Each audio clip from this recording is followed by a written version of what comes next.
Oi, viajante da vida! Está pronto para continuarmos conversando sobre a juventude? Esta é a segunda parte do seminário Jovem Espírita Sou Eu. A primeira saiu algumas semanas atrás. Se você não assistiu, assista primeiro e depois volte aqui. Então, amigos, enquanto roda a vinheta, você já aproveita para se inscrever no nosso canal, deixar o seu joinha e o seu comentário. O seu comentário nos ajuda, nos enriquece. Desde já, obrigado e boa viagem!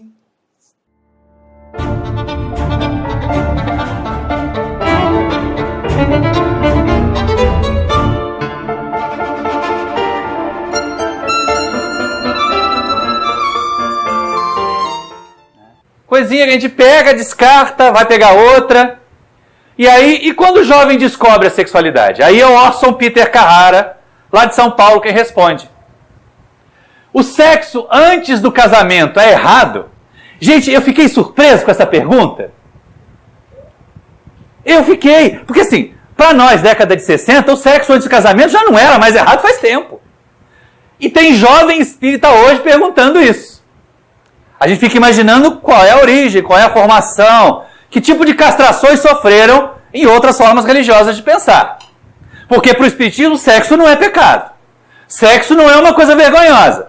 Aliás, teria reencarnação sem sexo?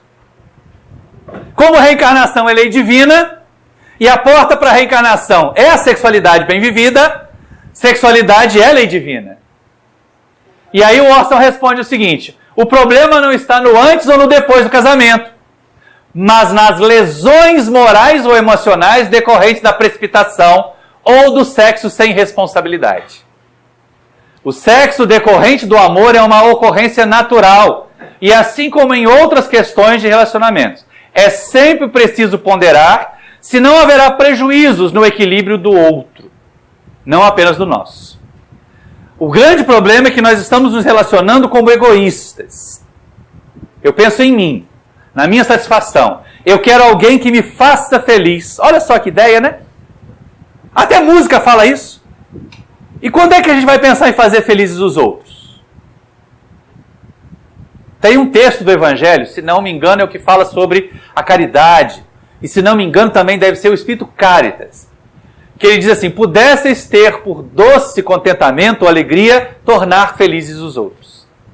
Isso é aquela abnegação, isso é aquela alteridade, que a gente leva o que a gente quer para que o outro tenha também. Porque não dá para a gente ser feliz sozinho. Não dá para a gente ser feliz achando que só quando satisfizer todos os nossos caprichos é que vai ser feliz. Então, seguindo aqui com o Orson ainda, perguntaram para ele: o que não se deve fazer em relação ao sexo? Outra pergunta que também me surpreendeu, que é a história do proibido. Em doutrina espírita existe o proibido? Não existe o proibido, mas existe causa e consequência. Tudo aquilo que nós dermos causa, nós teremos que arcar com as consequências. Tudo aquilo que nós fizermos, nós somos livres para semear e escravos da nossa colheita. Não tem como escapar dela. E aí o Orson diz o seguinte, sem colocar clichês, sem colocar proibições, sem estabelecer tabus, deixando para a nossa consciência. Não se deve desvirtuá-lo de suas funções e destinação, o que significa explorá-lo ou viciá-lo. O sexo é força da alma e deve ser respeitado. Responderemos pelas lesões que causarmos em nós e nos outros. Aí a gente pensa assim, então é por isso que existe união de prova. Alguém que não soube respeitar e valorizar alguém, causou o desequilíbrio desse alguém, e em determinado momento, se já amadureceu e reconhece o erro, é uma expiação, né, de sacrifício, é sacrificial. Mas se não amadureceu, é provacional. Para que juntas essas criaturas aprendam a valorizar a vida em comum. Diga, Rosângela.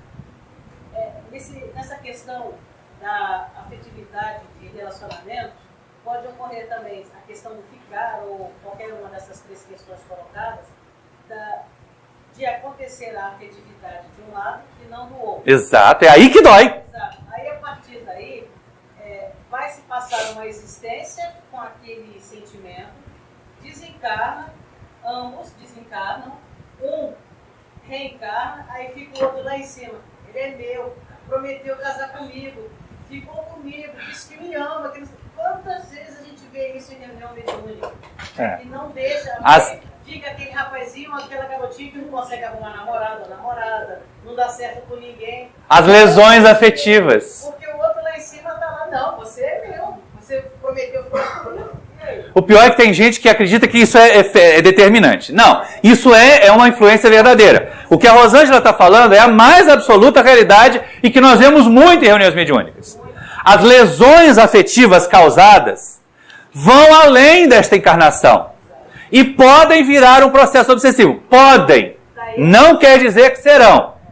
Agora, usar isso como desculpa, eu não consigo manter um relacionamento, eu não consigo encontrar um casamento perfeito. Aí é desculpa. Se escovar o dente, pentear o cabelo, vai ajudar bastante. Se respeitar outra pessoa, vai ajudar mais ainda. O que não dá, vamos pensar assim, eu vou encontrar o amor da minha vida na festa rave que vai acontecer nesse final de semana. Nunca! Vai encontrar o obsessor ou obsessora da sua vida. Mas o amor não vai estar ali.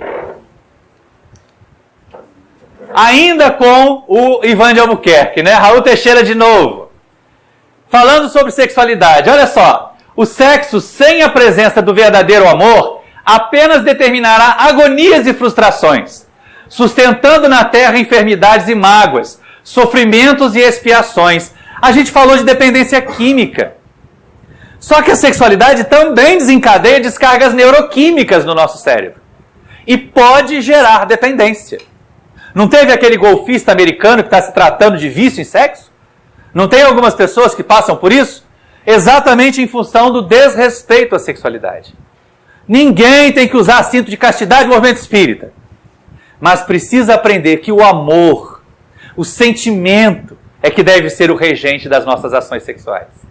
Sugiro também uma leitura muito bonitinha, muito linda, do livro Despertar do Espírito, da Joana de Ângeles. Quando ela fala dos fatores de perturbação, a gente já fez essa palestra. A palestra do Despertar do Espírito já está lá no canal do YouTube também. E eu já fiz até aqui no Joana de Ângeles. Foi a palestra da nossa primeira visita a Resende. Mas lá a Joana fala que os transtornos, os desajustes no campo afetivo, com a sexualidade desregrada, são fatores de perturbação. E aí ela nos apresenta depois as atitudes libertadoras. Fica a sugestão de leitura. Para quem gosta de ler bastante, já vai chegar e procurar ler o livro, nem que seja em PDF. Mas eu sugiro ter o livro. Eu sugiro a casa estudar o livro. Porque ele é muito interessante, não apenas nesses aspectos. Tá? Então, a sexualidade sem o verdadeiro amor vai desencadear enfermidades, mágoas, sofrimentos e expiações. Mais ou menos o que a Rosângela falou desse processo obsessivo que acontece algumas vezes, mas não todas. A causa dos nossos males está em nós. Se não nesta, numa outra existência, mas estará sempre em nós. E aí perguntaram para o Eduardo Ferreira, que agora é um outro trabalhador, bem jovem também, mas lá de Campo Grande, zona oeste do Rio. Quando é que o lazer passa a ser prejudicial, fugindo dos objetivos superiores para os quais foi criado? Lembra daquela tabelinha inicial? A gente está agora destrinchando um pouquinho. E aí o Eduardo, que também pesquisa, que também faz palestras muito interessantes, ele diz o seguinte: quando perde a linha do equilíbrio e em vez de colaborar com uma vida digna, passa a prejudicar o ser física e espiritualmente. Nós vimos vários momentos de lazer deste grupo nos vídeos. Poxa, gente, vocês têm o parque aqui do lado, que inveja. Tá certo que eu conheço o parque já há bastante tempo, mas, assim, levar a mocidade para o parque, tem inveja não, eu levo para rural. A gente tem um lago lindo, a gente faz piquenique, tá? E a turma gosta também. Mas é só para colocar o seguinte: quantas diversões saudáveis, não é? Quantos momentos de alegria sem desequilíbrio, sem perder a linha do que é equilíbrio. E isso é verdade. Há algum tempo, deixa eu voltar isso aqui e comentar uma historinha. Quando eu comecei a trabalhar na Rural, em 1991, né, tinha uma festa a cada 15 dias no máximo. Na maioria das vezes era uma festa por mês. Tá? E aí o pessoal se divertia, tinha aquelas coisas, né, alguns passavam da conta mesmo. A historinha de subir na árvore e fazer xixi não é de vídeo que colocaram no Twitter, não. É que acontecia lá mesmo. Né? Na década de 90. Né? As famosas festas da floresta, como o pessoal falava. Que era do Instituto de Florestas. Né? Mas hoje o pessoal faz festa quase 3 vezes por semana. E aí teve um dia eu estava entrando na universidade, eu não aguentei, eu parei para tirar foto. Porque assim, não tem problema nenhum numa festa. Não tem problema nenhum uma turma que entrou junta, que criou afinidade. De repente reunir, cada um leva um pouquinho de alguma coisa e faz um jantar. Ou faz uma festa mesmo. O problema são os excessos. E aí eu fotografei. Isso aqui eu gastei mais ou menos uns 15, 20 minutos. Tem coisa pior, tá bom? Todas essas festas anunciadas mais ou menos para as mesmas semanas. Aí eu perguntei para o aluno da engenharia química, mas por que tem que colocar 300 caixas de Brahma litrão? Professor, se a gente não disser que tem bebida liberada, ninguém vai. Aí a gente pensa, mas vocês estão indo para se divertir ou para encher a cara e perder a memória? Porque no nosso tempo o pessoal podia perder a memória, né, Lúcia? E dizer assim, eu não lembro de nada que eu fiz na festa, os bebuns. Hoje tem celular. Hoje você perde a memória, o Facebook te lembra, o Twitter te lembra. Né? A mãe vê antes de você. Olha que mico, gente. Tempo real. Em tempo real. Em tempo real é pior ainda, né? Porque aí deve ser aquelas mães muito, muito vigilantes, né? O que será que meu filho está fazendo? Deixa eu ir lá no Facebook dele para ver. Né? Então, tem essas questões. Quando eu fazia a recepção dos calouros na universidade, a gente arrecadava material para a cesta básica durante a semana e na quinta-feira levava para algumas famílias carentes de seropédica. Passando numa das ruas que levava para um desses bairros mais carentes, tinha uma faixa escrita assim, atenção alunos, nesta rua moram pessoas que trabalham. Não façam barulho depois das 10 horas. E aí, pequenininho, estava escrito assim, não façam xixi no muro. Puxa, gente, precisa. Para universitários ter esse apelo à educação. Então, a sensação que a gente tem é que está faltando mais investimento em educação. E não que tem demais. Tem que ser bem utilizado, tem que ser bem aplicado. Mas, principalmente, a educação do lar. As pessoas estão achando que é a escola que educa. A família educa. A escola escolariza. A escola pode dar a formação moral quando os professores estão vocacionados para isso. Quando não estão sobrecarregados. Mas é a família que tem que ser responsável pela educação. Ensinar o filhinho a fechar a tampa do vaso para dar descarga é a família que faz. Que aí essa criança que aprendeu a fazer xixi, fechar a tampa do vaso para dar descarga, não vai fazer xixi no muro. Porque vai entender que aquilo polui a cidade, que aquilo torna a cidade fedorenta. Poxa, fui fazer palestra e visita em algumas cidades que você andava pelas ruas, em alguns bairros, fedia urina o tempo todo. Então é lógico que é necessário ter educação. E aí o lazer do jovem espírita não é vetado, não é proibido. Vocês podem se divertir, vocês podem rir. De vez em quando até botar apelidinho um no outro que não seja daqueles apelidos de bullying, né? Em vez de colocar apelido feio, começa a colocar apelido bonitinho. Oi, ministra veneranda, tudo bom com você? Não, vai funcionar. Então, olha só. Recomendação do Ivan de Albuquerque para os jovens a respeito do tema lazer. Evita quanto possas os ambientes de ruídos estridentes que te perturbam os sentidos e as emoções, transformando-as em sensação aviltante, que ao invés de descanso, provocam maior desgaste. Eu quero ir à festa, eu quero curtir. E no outro dia? Eu tive a infelicidade de, num período, dar aula na sexta-feira de manhã. As festas da Rural eram na quinta de noite. Das 8 às 10 da manhã. Tinha um aluno, isso lá na década de 90 ainda, 97. Ele chegava sempre de óculos escuro. Às 15 para as 9, 9 horas, 9h15, a aula já estava avançada. E aí, um dia eu não aguentei mais. Falei assim, meu filho, você chega atrasado toda a aula. Aí ele solta assim, professor, assim, gente, eu não consigo andar cedo para vir nessa aula. Falei, não tem problema não, período que vem você faz de novo. E fez. Pelo menos mais umas 3 vezes. Né? Isso é estelionato. O indivíduo que vai para um ambiente universitário, principalmente o público, que está sendo pago por todos nós, e brinca de aprender e não se esforça, é um estelionatário dos pais e da nação. E aí de vez em quando a gente diz assim, os pais, nossa, mas os seus professores são muito carrascos. Devia mandar as fotos deles nas chopadas, né, para os pais poderem ver. Mas vamos lá. Não são todos, são a minoria. Mas é uma minoria barulhenta. E é isso que de vez em quando dá margem para que se fale o que não deve. Olha só que coisa interessante, né? Momentos de lazer como esse. Se vocês tiveram, não precisava nem mostrar essas fotos. Mas eu mostrei também para fazer picardia. Isso aqui é a Universidade Rural, num amanhecer. É o meu amanhecer no lago principal, Lago Açu, da Universidade Federal Rural do Rio de Janeiro. Né? Que é um dos campos mais bonitos. E é o campus mais bonito do Brasil. Tá? Mas também tem lazer que não edifica, lazer que ilude. A gente curte, o pessoal vai pra balada, tem o antes, né? Olha só. Todo mundo aproveitando. Olha o depois. Cachorro vai ali e lambe a boca, né? Merece. Então, como é que o jovem espírita que tem consciência vai olhar para a casa espírita que ele frequenta e diz assim, eu posso fazer mais do que só ir na mocidade. Já pensaram nisso?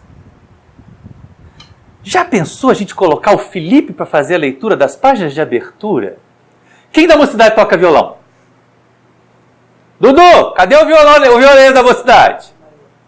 Não veio? Mas tem, sempre tem. Toda mocidade tem alguém que toca violão, gente, não é possível. Aqui tem também. Ai, viu? Tem. Né? Então, botar o violeiro. Tem o grupo musical daqui, junta a mocidade com eles. Imagina vocês pegarem voz. O Fred está mudando voz, né? Está quantos anos? 13. Está no auge, já está oscilando aí, né? Do soprano boy para tenor. Não vai rolar. Mas dá para treinar os mais novos para fazer realmente um coral.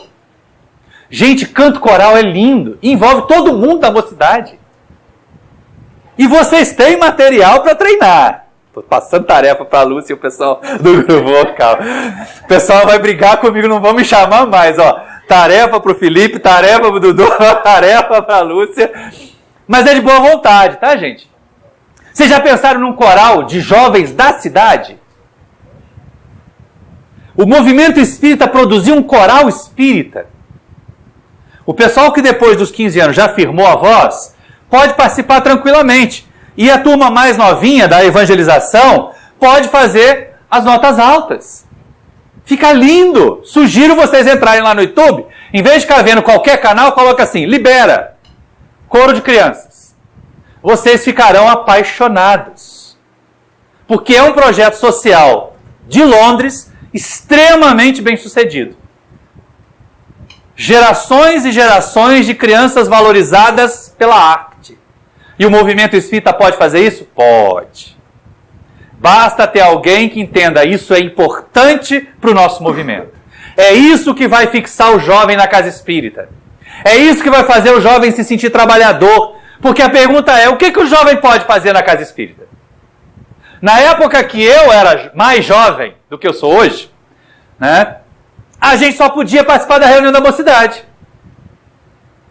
Jovem espírita nem ia na reunião pública, porque aquele negócio de palestra era chato. Né? E aí, como eu já nasci com 60 anos, eu gostava era da palestra. E de vez em quando eu achava chata aquela reuniãozinha ali que só falava de abobrinha, porque não ia muito além. Então é importante que a reunião da mocidade fale de coisas sérias, atualizadas, mas dentro do viés espírita, dentro da ótica da doutrina espírita. Porque se nós trouxermos qualquer tema sob qualquer ótica, qual é a diferença entre nós e o mundo lá fora? Vai fazer uma universidade, vai fazer um grupo de discussão daquele assunto, vai para o chat da internet. Mas aqui nós vamos discutir sexualidade à luz da doutrina espírita. Dependência química à luz da doutrina espírita. Até política, sem discutir partidarismo. Mas a nossa ação transformadora é política, gente. As pessoas acham que política é partido, ao contrário. Isso é burrice. Cada um de nós é político quando aprende a segregar o lixo e a melhorar a rua que a gente mora. Quando varre a nossa calçada, não fica esperando a limpeza pública passar. Quando leva o saquinho para recolher as fezes do cachorro que vai passear. Nós estamos sendo políticos. Nós estamos sendo políticos quando na hora de fazer as escolhas dos nossos dirigentes, a gente começa a pesquisar a vida deles. E não segue figurinha de WhatsApp que é transmitida. Isso é a política à luz da doutrina espírita, não é partido. Não é bandeira. É sociedade. É a arte de conduzir a polis, a cidade, o grupo. Isso é política. E à luz da doutrina espírita isso pode ser discutido também. Não nos termos que nós vimos no ano passado. Mas isso precisa ser colocado como cidadania. E aí o jovem é atuante, com certeza ele é. Paulo de Tarso percebeu isso. Paulo de Tarso escrevendo para Timóteo, que na época que Paulo conheceu a mãe e a avó de Timóteo, ele tinha 10 para 12 anos, por aí, nessa faixa. Pré-adolescente, a faixa do Fred. Né? E depois Timóteo se tornou um dos jovens que acompanhava Paulo nas suas viagens, que o ajudava na tarefa da divulgação do Evangelho. E ele, quando já adolescente, ali na faixa dos 17 e 18, recebe uma epístola de Paulo, uma carta, em que o apóstolo dos gentios diz: ninguém despreze a tua mocidade, mas seu exemplo dos fiéis, na palavra, no trato, na caridade, no espírito, na fé e na pureza. Aí é para nós adultos, que ninguém despreze a juventude, que ninguém ache que jovem tem que ficar segregado na salinha da evangelização ou da mocidade e não fazer mais nada no centro. Ao contrário, sejamos espertos, inteligentes. E eles podem e farão muito. E aí Paulo volta e fala para Timóteo, porque olha só, para que ninguém despreze a nossa juventude, a gente precisa mudar um pouquinho, né? Porque se eu der razão ao discurso de que jovem é descabeçado, de que jovem só faz bobagem, eles não vão confiar em nós. Nem os espíritos vão confiar em nós. Então a questão toda é aprender a fazer a mudança em nós também. Mas Paulo prossegue. Persiste em ler, estudar e ensinar. Ler, o desafio. O povo lê Saga Crepúsculo, cada um com 700 páginas, mas não lê Vida e Sexo. Não lê Nosso Lar. Poxa, gente, o jovem espírita precisa ler mais. Não é só na mocidade, não. Tem livros bons. Uma sugestão para a mocidade: não pise na bola do Richard Simonetti. Perguntas e respostas também. Que livro legal! E muito bem-humorado. Muitíssimo bem-humorado. A Arari está falando que na biblioteca tem bastante. Pode pegar emprestado. Então essa é uma questão interessante. Mas olha só, não é só ler, né? É ler e estudar.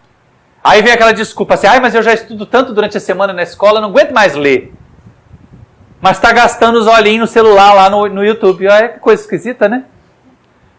Mas ainda Paulo de Tarso prossegue. Medita essas coisas, ocupa-te nelas, para que o teu aproveitamento seja manifesto a todos. Tem cuidado de ti mesmo e da doutrina do Cristo. Persevera nestas coisas, porque fazendo isto te salvarás, tanto a ti mesmo quanto aos que te ouvem. Lembra que eu disse que nós seríamos livros vivos? Paulo de Tarso sugere que Timóteo também seja um livro vivo. Que as pessoas poderão ver como é ser cristão de verdade. Que as pessoas poderão ver como é ser espírita de verdade. E aí a gente vai realmente produzir transformação no nosso mundo. A geração de vocês pode mais que a nossa. Brincadeirinha que eu falo para os meus alunos, porque como eu dou aula para engenharia química, muitos dos meus alunos e dos ex-alunos da universidade foram trabalhar na Petrobras. Eu brinco com eles assim: gente, a geração de vocês é a minha esperança de melhora desse país. Porque a minha metade dela está sendo presa na Lava Jato. Né? Então é bom ter cuidado em relação a isso. E aí é que se pergunta: vamos fazer mesmo? Talvez vocês possam fazer para o Dudu agora, para a Genise, para a Arari. Mas que o movimento espírita se faça. O que o jovem espírita pode fazer na casa espírita? Tem alguma tarefa que um jovem não possa fazer no centro espírita? Uma resposta possível é esta, que nós vamos respaldar com literatura espírita séria. O jovem na casa espírita pode fazer tudo o que for responsável para fazer com compromisso. Vamos supor que a Arari escalou o Felipe para ler a página de abertura num dia de reunião mediúnica. E aí ele não aparece. Porque a turma passou lá e chamou para a pista do skate. Não sei nem se anda de skate, mas, né? Não tem cara de skatista. Mas é uma questão assim, não tem compromisso. Não, o jovem já está lá com seus 15, 16, 17 anos, tem. Já demonstra inclinação para mediunidade ostensiva. Põe na reunião mediúnica, mas uma ele vai, a outra ele não vai porque ele tem uma festinha da turma da escola, aí a outra ele não vai também porque vai passar um filme que é interessante. Não tem compromisso. Então a questão não é qual atividade, mas é a palavra responsabilidade e a palavra compromisso na ação do jovem. O que é que a gente já faz com compromisso? Será que para vir para a reunião da mocidade, alguém tem que chutar a gente de casa? Tem que trazer arrastado? Não. Senão, a gente já está tendo pelo menos esse compromisso. E aí vamos desenvolver outros. Vamos assumir outros. E aí as perguntas que surgem. O jovem espírita pode atuar onde? Numa instituição espírita. E aí eu vou aproveitar Darcy Neves, nossa companheira querida, e que agora em maio vai começar um projeto novo com a gente no canal do YouTube, Família em Foco. Vão ser vídeos curtinhos, não as palestras dos seminários, mas vídeos curtinhos sobre família. E aí, na sua resposta, ou nas respostas que ela dá no livro Jovem Espírita Quer Saber, a gente percebe o seguinte, olha, é clássico, né? É natural, até porque a Arari falou disso também, o jovem espírita pode atuar na evangelização da infância no primeiro e no segundo ciclo. Mas o jovem espírita também pode atuar na divulgação da doutrina espírita. Ele pode participar do serviço assistencial. Uma das coisas mais gratificantes que nós tínhamos quando o Paulo de Tarso fazia caravanas para a colônia de rancenianos em Curupaiti, lá em Jacarepaguá, é que nós levávamos as nossas crianças, todas, as crianças. Maurício Júnior tinha menos de 10 anos, é o meu filho mais velho.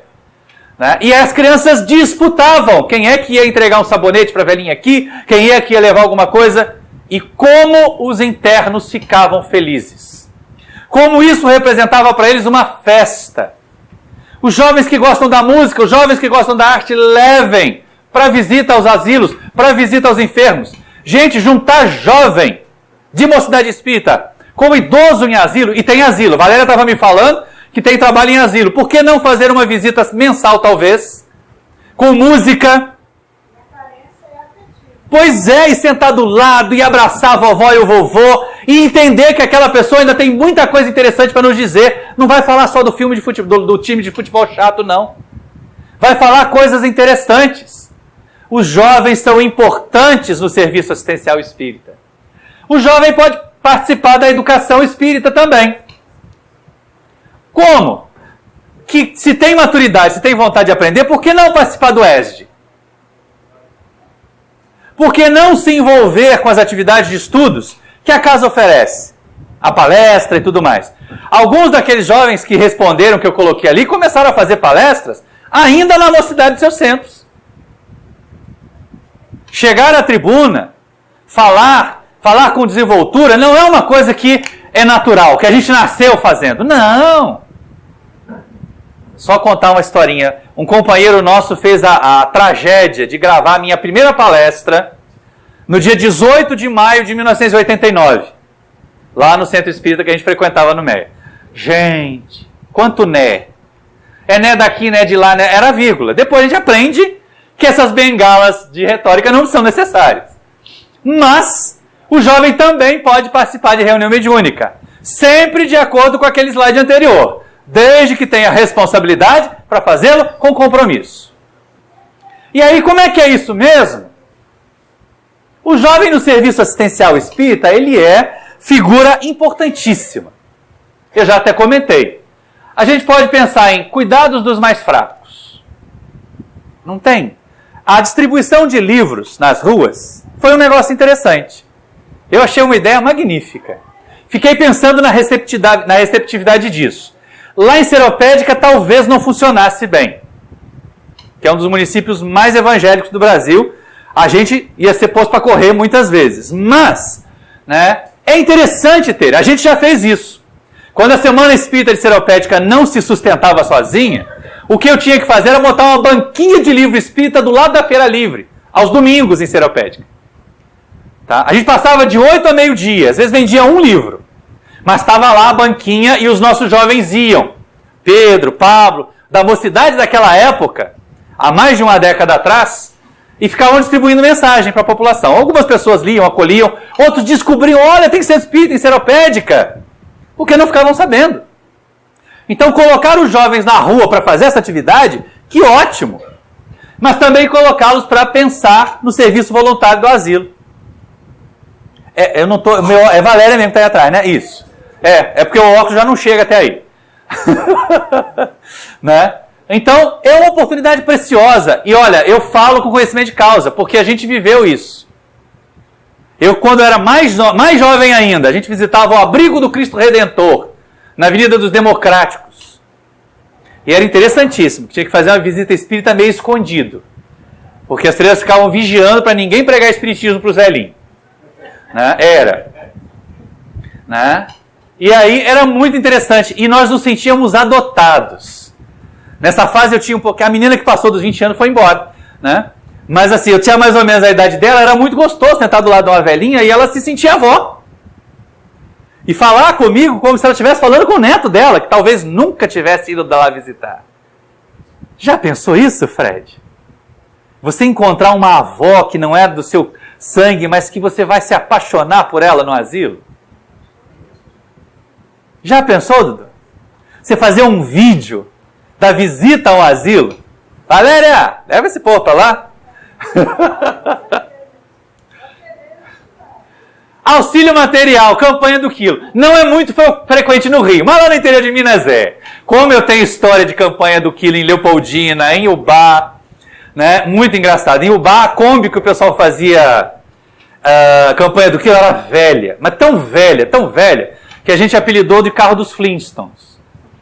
Porque o piso já estava enferrujado e a gente imaginava que uma hora ia ter que sair carregando, igual o Fred fazia lá no desenho animado. Mas era uma manhã fantástica de aprendizado. E os jovens iam, as mocidades todas da cidade participavam lá em Ubá. E Leopoldina também eu fiz várias vezes.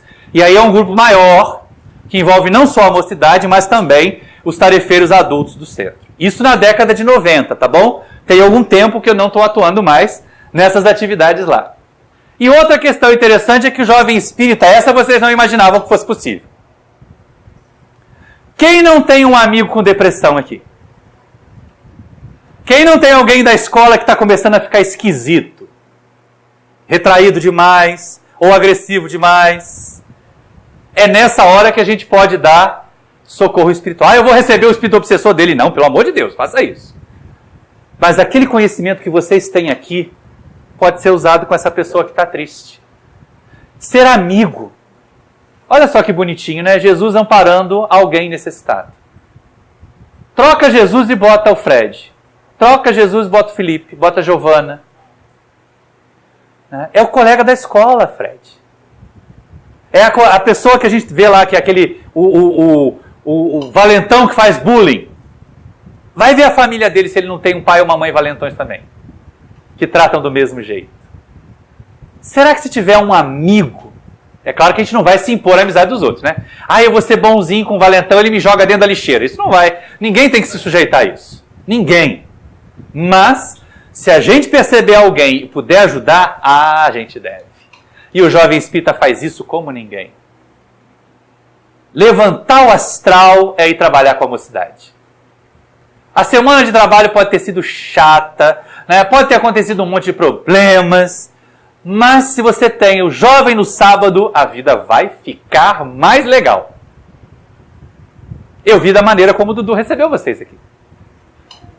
Vocês sabem que eu quis chegar aqui cedo, para eu também estar recebendo vocês. Porque essa é a parte legal da tarefa do movimento espírita. Mas o jovem espírita também pode atuar na divulgação espírita. Como é que é isso mesmo? Vai botar o Felipe na tribuna? De repente agora não. Quantos anos você tem, Felipe? 18. Mas já pode estar estudando para fazer tarefa na mocidade, com certeza. Preparar um PowerPoint legal, mas não ficar dependente de PowerPoint. Tem gente que é escravo disso aqui, né? Fica não. Esse troço é chato, principalmente em palestra. O que é gostoso é o olho no olho. É quando eu olhar para o Dudu e pensar assim, ele está me prestando atenção em mim porque eu estou olhando para ele. A gente faz isso com o aluno. O aluno começa a cochichar muito, você para e fica encarando. Rapidinho bate aquela, que será que vem? Então, olha só, mas para fazer divulgação espírita tem que ter preparo. Já estudou o Livro dos Espíritos inteiro? Já estudou o Evangelho inteiro?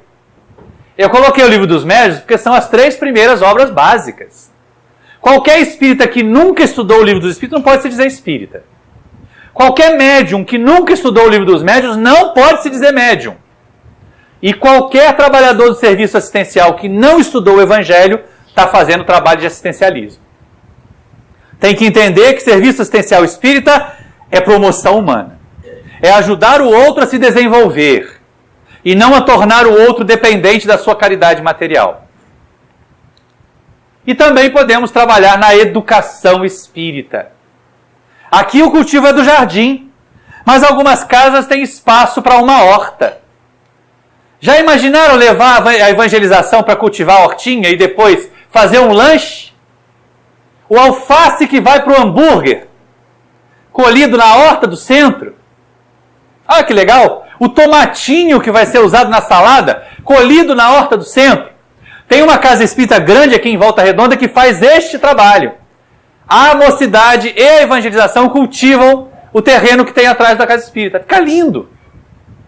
Mas olha só, tem coisa que se pode fazer e muito mais simples. Se a casa tem serviço assistencial em comunidade carente, alguém já pensou em dar aula de reforço para as crianças daquele grupo? Em vez de eles só virem buscar cesta básica, tirar 1 horinha da semana para dar aula de reforço para crianças de escolas públicas de áreas carentes? É a atuação do jovem. Vocês podem mais. Essa matemática de frações está mais perto de vocês do que da maioria dos evangelizadores adultos. Não da gente, né, Lúcia? Mas aí é da questão do ofício. Mas a maioria vai parar e olha assim, ai, o que é isso? Morde?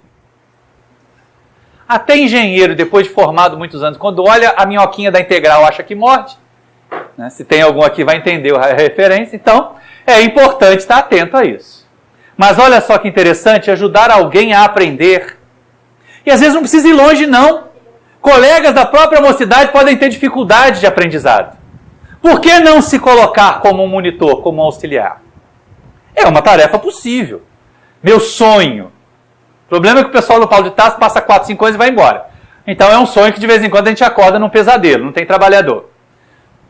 O jovem espírita pode atuar em tarefa mediúnica. Esse talvez seja o maior tabu da casa espírita, né?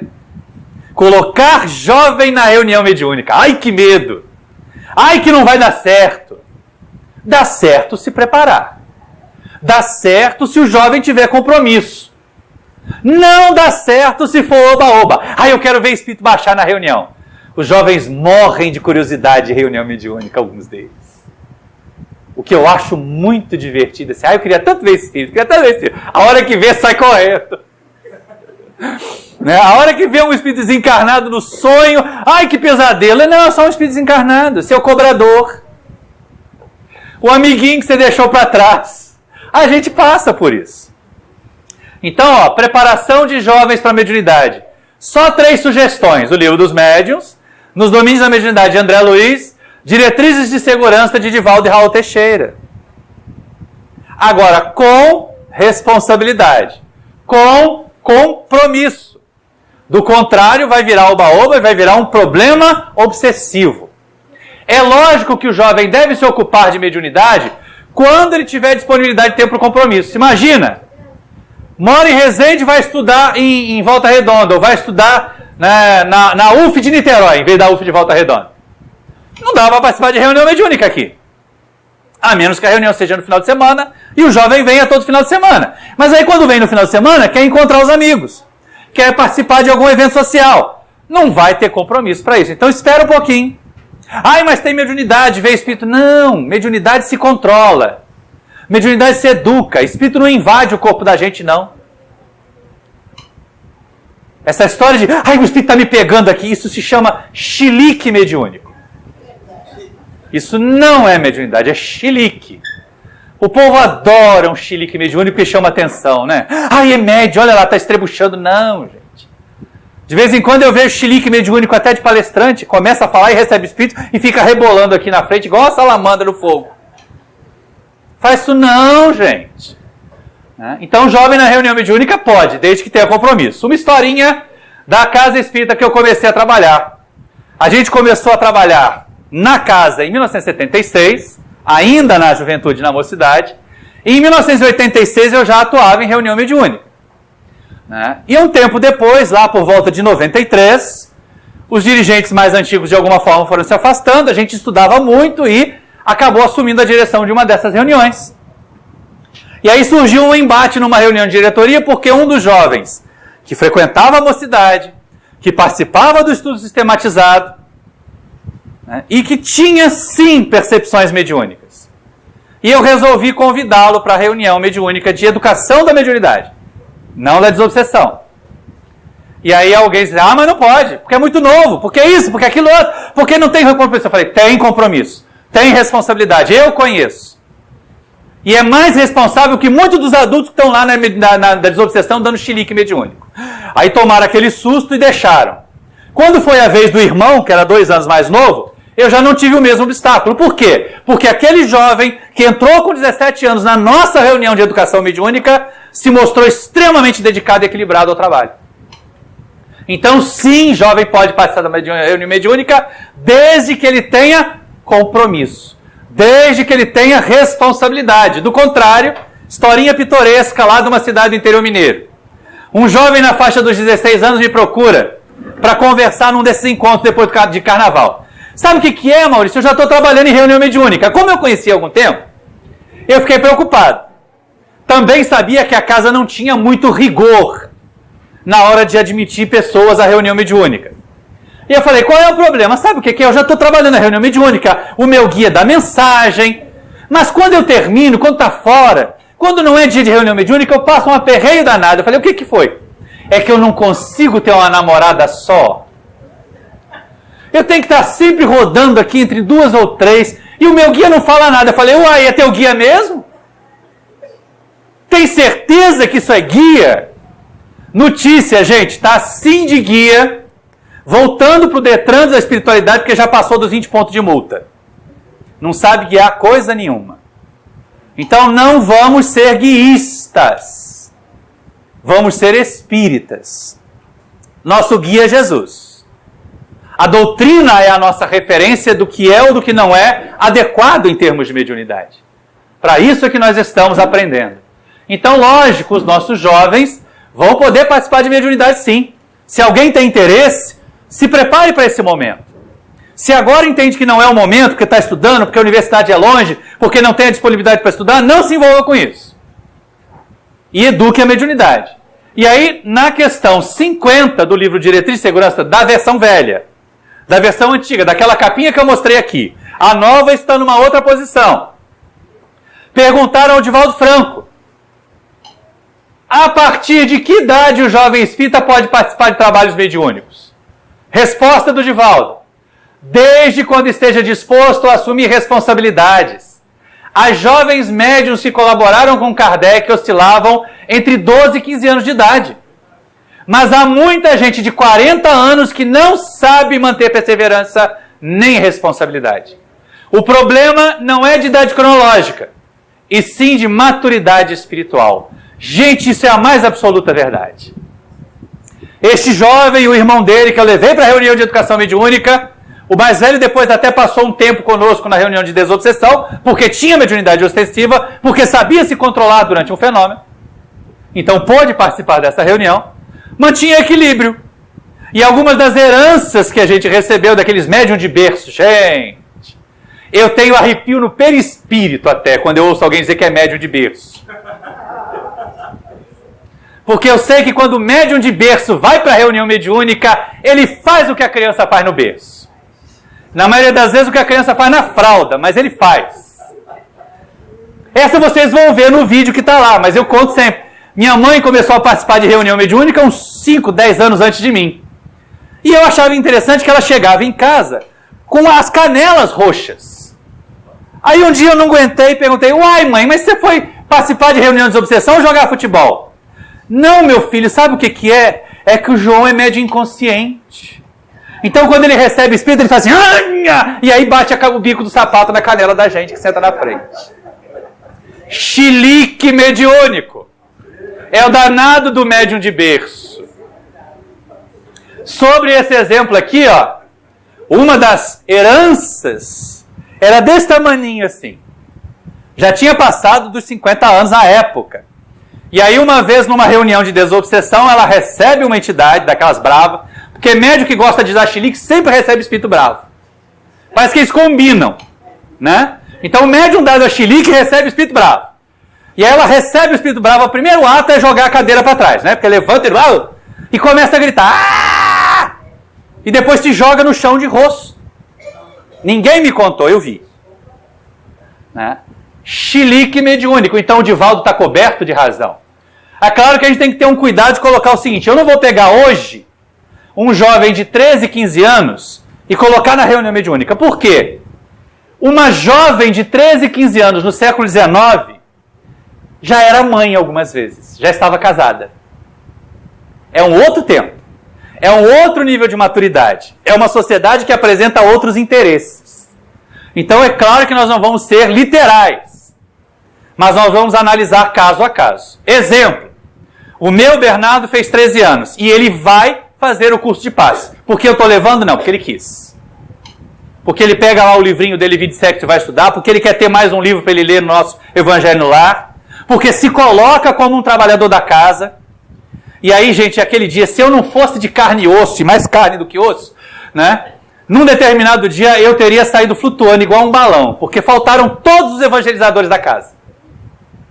E aí chegaram 2 crianças pequenas, primeiro ciclo. Eu falei, não tem jeito, vamos colocar eles aqui no salão, o Bernardo levanta lá, pai, eu vou ficar com eles. Eu falei assim, filho, você tá... Pai, eu sou um evangelizador nato. E pouco humilde também, né, meu filho? Mas foi lá e ficou com as crianças a evangelização inteira e sabia o que fazer. Então é esse jovem com compromisso que a gente pode levar para o trabalho. Aquele que está mais preocupado em jogar LOL, aquele que está mais preocupado com videogame, aquele que está mais preocupado com o YouTube, não está preparado para ter o compromisso. Deixa passar essa fase primeiro. Uma hora vem aquele vazio de ser alguém importante, mais que um youtuber apenas. E aí começa a pensar num compromisso espírita mais intenso. Até lá, cabe a nós pais, até a fase ali ó, do Fred, 13, 14, 15 anos, mostrar que existe. Da fase do Felipe, eles têm que decidir. Eles têm que ter assim, não, isso aqui é melhor para mim do que estar lá fora, vendo meus amigos encher a cara e subir na árvore fazer xixi. É traumatizante pensar numa cena dessa, né? Mas é verdade. Então, olha só. Uma questão legal, sugestão que é muito oportuna para nós. Estamos quase acabando, tá bom? Não vou violar a carga horária do seminário, não. Mas olha só. André Luiz tem um livrinho desse tamaninho, da série que a FEB publica. Chama-se Conduta Espírita. E lá tem um capítulo chamado Conduta Espírita do Jovem. Vou deixar de dever de casa, ou para uma das reuniões específicas da mocidade. Estudar cada item daquele livro. O Dudu ficou com a apresentação completa que tem os slides aqui. Essa de 2 horas não dava tempo de passar. Mas, olhar que o jovem espírita é trabalhador. Vocês são trabalhadores desta casa. Meus filhos biológicos, meus filhos da alma, são trabalhadores do Paulo de Tarso. E o jovem de cada casa espírita é trabalhador da sua casa espírita. Vamos trabalhar. Não vamos esperar ficar maduro. Tem gente que fica esperando ficar tão maduro que cai da árvore e apodrece. Não tem? Ah, eu sou jovem, tenho que me preparar ainda para o vestibular, não dá para eu ser trabalhador espírita, deixa passar. Aí se forma. Ah, agora eu estou começando a minha carreira, tenho que montar o escritório, tenho que montar o meu consultório, não dá para trabalhar no centro. Aí deixa passar. Ih, mas agora casou, está com um filho pequeno, não dá para eu ser, deixa passar. Não, mas quando eu me aposentar, nunca mais a gente vai poder usar essa frase daqui a algum tempo, mas deixa eu usar agora. Quando eu me aposentar, aproveita, viu, Lúcio? Quando eu me aposentar, aí eu vou trabalhar no centro. O problema é que o infarto mata antes. O sedentarismo leva antes. E aí vai trabalhar onde? Na fila da reencarnação, prometendo tudo que prometeu e não fez nessa. Faz isso não, vamos ser trabalhadores agora. Vamos ter entusiasmo agora. Eu sei, o Dudu já me falou que tem atividade externa de tarde. Claro que não dá para eu ir, que eu preciso descansar para a palestra da noite. Mas curtam.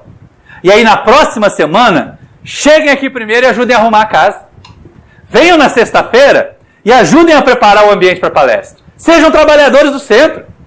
E não apenas frequentadores dele. Porque olha só, muitos dos jovens que começaram jovens com Jesus, e esse é um apelo assim, eu queria ser respeitado no centro espírita. Eu queria que as pessoas ouvissem a minha opinião. Bom, o que é necessário para isso? Além da receptividade da direção, e aí eu sei que esta casa é receptiva, porque senão nós não estaríamos com esse evento. Arari, te amo. A toda a direção da casa, façam isso mesmo. Essa turminha que está mais aqui na frente é a nossa esperança de um mundo melhor. Acolham, ponham para trabalhar. Ponham para trabalhar mesmo. Até para servir almoço, tá, seus preguiçosos? Né? Então, quer ter respeito? Aprenda a conquistar esse respeito, porque respeito é algo que se conquista. Não é algo que alguém vai dar para a gente. O único respeito que alguém tem obrigação de dar a nós é o respeito devido ao ser humano que nós somos. Qualquer outra coisa, a minha atividade espírita, o meu compromisso no centro, esse respeito é conquistado. Como? Com trabalho. É lógico que se eu me coloco, se eu me apresento, se eu mostro que eu estou disposto a servir, vão me oferecer trabalhos. A minha primeira palestra em 89 foi assim, gente. Já estava lá nas reuniões de estudo, já participava da reunião mediúnica há 3 anos, e aí um dia eu falei para o dirigente que fazia esse cara assim, olha, me passou esse tema assim para falar na reunião pública. Eu creio que ele ia chamar um outro palestrante. Aí ele falou, faz. Eu levei 1 mês para preparar. Mas preparei. A minha primeira palestra é Por que buscamos um centro espírita? Vai fazer 30 anos agora no mês de maio. Estou lembrando disso com carinho. Porque sem aquela primeira palestra cheia de eu não estaria aqui hoje falando com vocês por 2 horas com essa dinâmica que a gente está tendo. Eu espero que ninguém esteja com sono. Se tiver, seja caridoso comigo e não fala não. Mas outra questão é paciência. Respeito também é algo que não é de um dia para o outro que se conquista, né? A gente precisa aguardar. Aguardar fazendo. Aguardar realizando. Talvez o primeiro trabalho não seja do jeito que a gente quer, o segundo vai melhorando, o terceiro, até que esse respeito aparece. Outra coisa que é importante é compromisso. Ninguém respeita quem falta a reunião e usa a reunião de turismo. Hoje eu vou na mocidade porque não tem nada mais interessante para fazer. Vai ficar sempre sendo frequentador. Na mediúnica a gente tem a condição de afastar um indivíduo turista desses. Mas da mocidade não, da reunião pública não, da reunião de estudos não. Mas alguém vai pedir assim, faz o tema da semana que vem, fulano, e o fulano não vem. Se a gente não pode contar, é melhor não dar tarefa, não é? E aí também é lógico, responsabilidade. As coisas caminham juntas. Quem quer respeito na sua tarefa na casa espírita, que trabalhe, que seja paciente para conquistá-lo, que tenha compromisso assumido e que seja responsável com o compromisso assumido. Acima de tudo isso. Porque olha só, quantos que começaram jovens e que hoje são trabalhadores com Jesus já na idade muito, muito avançada. E alguns que começaram muito jovens mesmo. Esses aqui, ó, as irmãs Fox. Lembra que o Divaldo falou, 13, 15 anos? A mais novinha, a Kate Fox, na época tinha isso. Tá? E elas são o marco inicial. Essa daqui pouca gente ouviu falar. Quem já ouviu falar de Florence Cook? Florence Cook tem uma participação importantíssima no movimento espírita quando a ciência resolve abater a doutrina espírita no século XIX. Pedem ao cientista William Crookes, 2 vezes prêmio Nobel, criador dos raios tubo de Crookes, lá, que muitas das conquistas de imagem, de radiação que a gente tem hoje, nós devemos a William Crookes. E aí a Academia Britânica pede que ele prove que o espiritismo é uma fraude, que os fenômenos espíritas são falsos. E a espiritualidade coloca no caminho dele Florence Cook, que tinha 18 anos. E, como médium de efeitos físicos, produzia as materializações do espírito Kate King. E Kate King foi parar no laboratório. Na balança de William Crookes, no microscópio de William Crookes, que tirava pedaços, fios de cabelo, analisava no microscópio. O espírito subia na balança e mostrava que tinha peso, massa pelo menos. Ele tinha peso, exercia força sobre o prato da balança, não quer dizer que tinha massa. A gente sabe a diferença disso lá na física. E essa jovenzinha se permitiu durante 2 anos ser estudada por William Crookes, que tinha sido convidado pela Academia Britânica a provar que os fenômenos espíritas eram fraudes. E ele faz um relatório. E a FEB publica um resumo chamado Fatos Espíritas. E ele diz assim: não digo que são possíveis, digo que os fatos espíritas são reais. Então essa jovem médium traz para nós o resgate da ciência. As pessoas hoje dizem: mas a ciência nunca provou o espiritismo. É porque provavelmente nos meios acadêmicos, a resposta que eu tive aqui sobre quem conhece Florence Cook seria a mesma. Agora, quem conhece William Crookes no meio acadêmico teria a resposta. Principalmente nós da área de exatas. É uma figura emblemática. E aí, este cientista emblemático, esse 2 vezes prêmio Nobel, escreve no seu relatório: não digo que os fatos espíritas são possíveis, eu digo que eles são reais. Por causa do trabalho de uma jovem de 18 anos. E aí outros que começaram muito jovenzinhos, né? O Chico Xavier com 17. O Divaldo, idem. Raul Teixeira também, adolescente, vai lá em Niterói, conhece uma casa espírita, entende os fenômenos mediúnicos que acontecem com ele e vira esse fenômeno da tribuna espírita que nós tivemos por tanto tempo.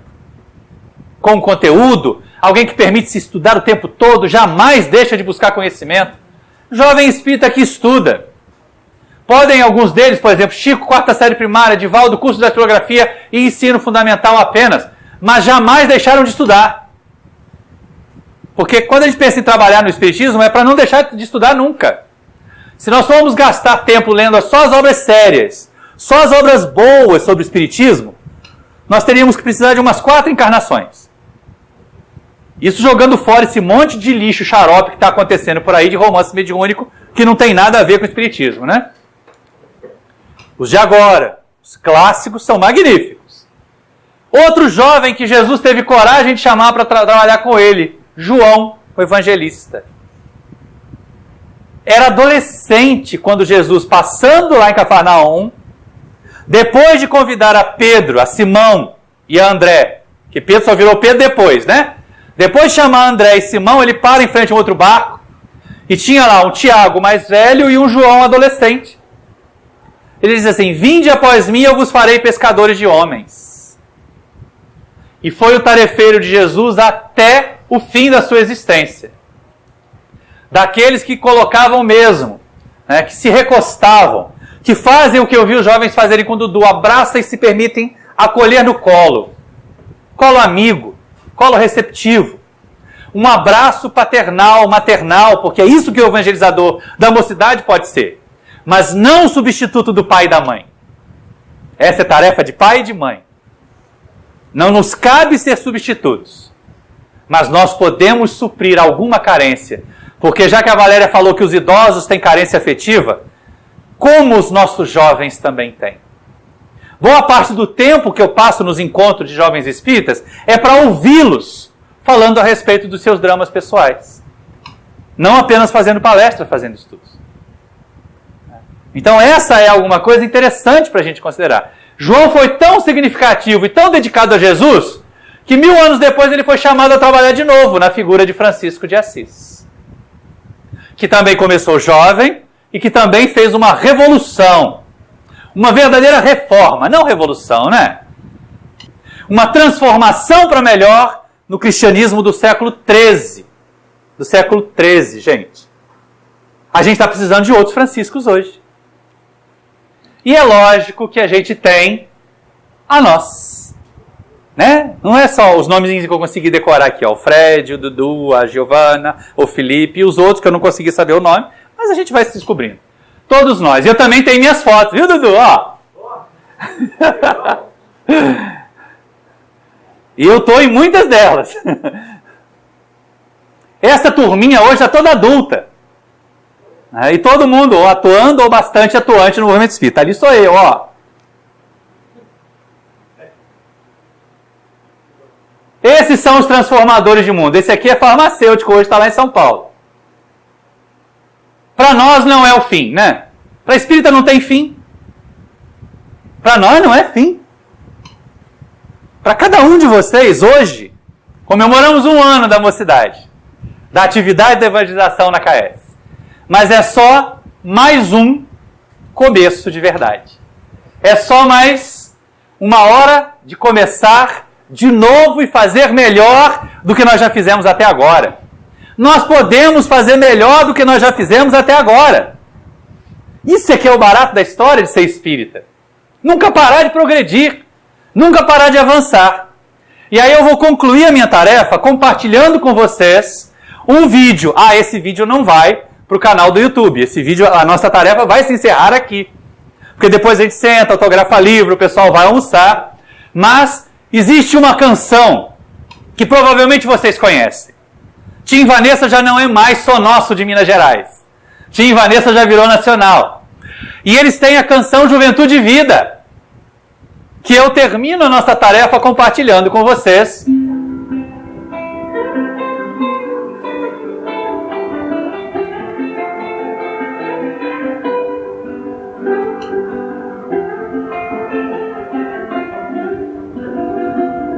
Muito obrigado, gente. Muita paz.